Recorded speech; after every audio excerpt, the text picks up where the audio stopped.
Today I'm going to show you guys how to make this Coronavirus Pinata.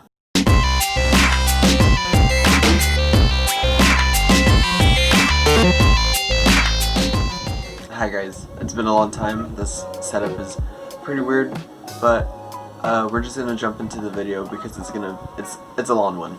Alright, the first thing we are doing is cutting strips of cardboard. Eyeball it. They don't have to be bigger than 3 inches. We need a lot, so cut out a crap ton. Now we need to make the strips curvy. You can manually do this like this, but it does take a bit of time, so instead I grabbed one of the blades of a bar stool and I pulled the cardboard against it. This was way faster, and now all of our straight strips are fun curvy strips. For my base, I'm using a yoga ball because I want this thing to be big. I'm making sure to cover all of it in saran wrap. Other than that, cut a candy hole and mark 2.5 inches all the way around and connect all the markings with a pencil. Cut out the center and the outside area. Make sure you save that little circle. We're going to need that later. Is it still straight? Oh,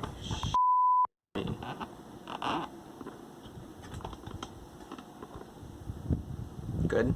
Good. Anyways, make sure you save that cardboard. But for now, cut the donut shape into 4 equal parts. Make sure you label them, because now we are going to individually bend them so that they will fit on the yoga ball perfectly. Using some scotch tape, I connected all the pieces to make sure it will fit to where I wanted it to go.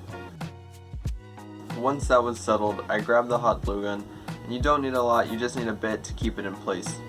When putting it on the ball, push down everything, and use more hot glue to reinforce the parts that we cut. Make sure you put the candy hole where the ball's spigot is at, so later we can just let out the air. Now we are adding the bottom base. Grab that circle from earlier and bend it with your fingers. Add a tad of hot glue and slap it on the bottom. Now we can start adding our strips. You're going to need a lot of hot glue and scotch tape. This process is very easy. Start by adding hot glue to one of the ends of the strips. Slide it under the top base. Reinforce it with more hot glue and add some tape, so we don't have to wait for it to dry, and we can just move on. Next, we are moving on to the bottom. Mark where the strips meets the bottom and cut off the extra length. Save all the scraps, we're going to need them later. Now you are following the same process as before. Hot glue, sliding it under, adding more hot glue, make sure it's flat, and add some tape. Now we are going to do the same thing 3 more times, more hot glue, more cutting, and more tape, until we have this. Starting from the bottom going to the top, get another strip and roughly cut out a triangle. Slide the cardboard under the bottom base and mark it with a pencil, so you know how much hot glue to add. Then go ahead and put it back underneath the base. And same thing, hot glue and tape. And there's no difference for the top. Do that 3 more times all the way around so you have 8 strips in total on the ball.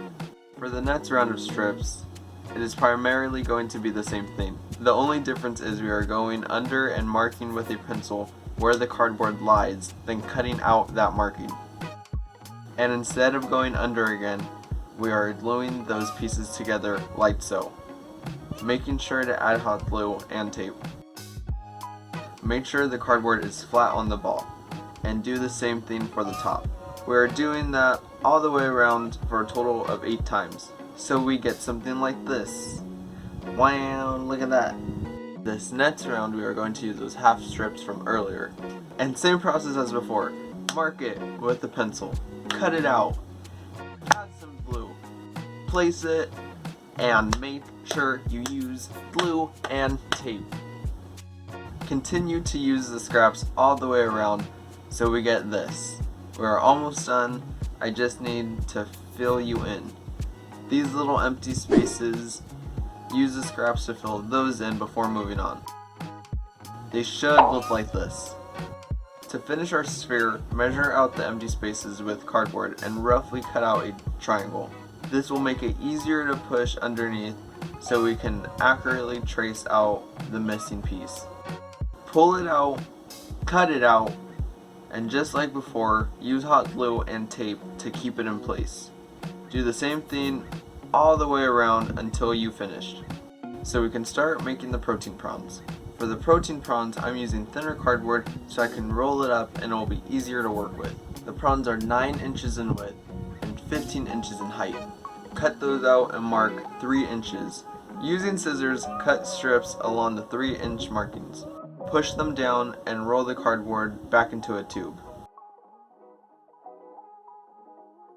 Now using a cup, I'm tracing and cutting out 10 circles and gluing them to the top of those tubes we made. Next, grab some newspaper and scrunch it up to add volume. Then fold it to make a rectangle, and use tape to hold it in place. Tape it to the tube and wrap it around the circle. Use tape in an X shape to hold it. Now at the bottom of the newspaper, we are going to fold it so it becomes more of a diagonal. Use tape to hold it. To make it more seamless, use another sheet of newspaper around it. Do this for the other 9. Before I glue the prawns on, I'm marking where they should go and I'm sketching out the face of the virus, so I make sure to leave that space empty. When gluing on the prawns, cut off any extra cardboard and just use hot glue, tape, and more hot glue to put them on the sphere. Do this for the other 9, so at the end it will look like this. And now we can start paper macheing. Since it is so big, I used 5 cups of flour for the first 3 layers. I have no real measurements for paper macheing, I just add water and flour until it looks like pancake batter, and I also add a little bit of salt. Here's the beast in all its pride and glory. What I got going on is a little crate with a brick inside, so I don't have to worry about this guy rolling off. And I'm just gonna show you how I paper mache. To make this go faster, use a paintbrush to brush on a layer of mache. Then put a sheet of newspaper on and flatten it out with your hands. Then go over that sheet of newspaper with more mache. When adding another sheet, do the same thing, just make sure to overlap the paper. Make sure to cover the ball and prawns. The more layers, the stronger it will be. This is it. 3 layers after paper mache. I'm going to take the ball out, and all I have to do is pull out the nozzle and gently push the ball down to release all the air, so I can pull the ball and the plastic out. Now I'm grabbing some rope. This one's pretty thin, so I'm just going to double it up. I'm tying it across the pinata because this is how we're going to hang it. Getting more rope, we are doing the same thing so we have an S shape. Make sure to tie them together where they meet in the middle. Do this 2 more times, this way and that way. Cut off any extra rope and use hot glue on the knots to make them stronger. Use the glue on the right and the left and in the middle of the rope so they stay in place when you add the last layers of paper mache. This is 6 layers of paper mache. It's pretty hard. You can add more if you want, but I think I'm happy with 6. Now for the next step, all you're going to want to do is get some house paint and just completely cover your pinata. Once that is dry, go over everything with green spray paint.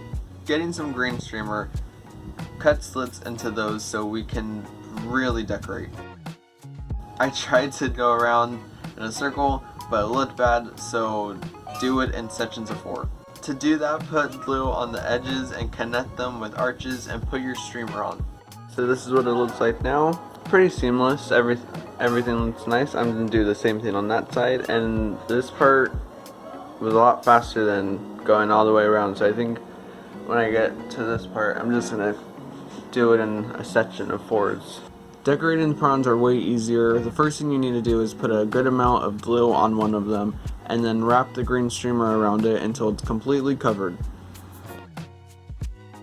For the top of it, we'll need red, so put down some glue and strips of red and more glue and streamer so that it's all covered. Follow that by getting green streamer and scrunching it up. Add glue to the bottom edge and wrap it around the top of the prawn with the strips facing up.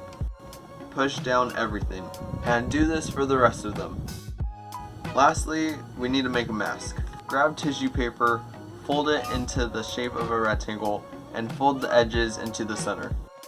At the top, we're making a little slit in the center so we can fold those pieces of the tissue in. For the bottom, we are also folding them in, but there is no slit in the middle. Use glue to keep everything in place. And now your mask is done. The three things I was not able to record were the eyes, but they were just hand painted on computer paper and then glued on. And these white strips, they were just computer paper, and the pores, just like green tissue paper, cut out into circles and glued on. Alright, I hope you guys liked this video. I'm done. Thank you for watching. Please like and subscribe. Like if you want to, dislike if you want to. We're gonna try to be more consistent. September's coming, so I have a lot more ideas. Anything Halloween related, let me know. I'm really excited. We're gonna start putting a lot more new, creative, and original ideas out there. So, thanks again. Share this video with your friends, and I'll see you next time.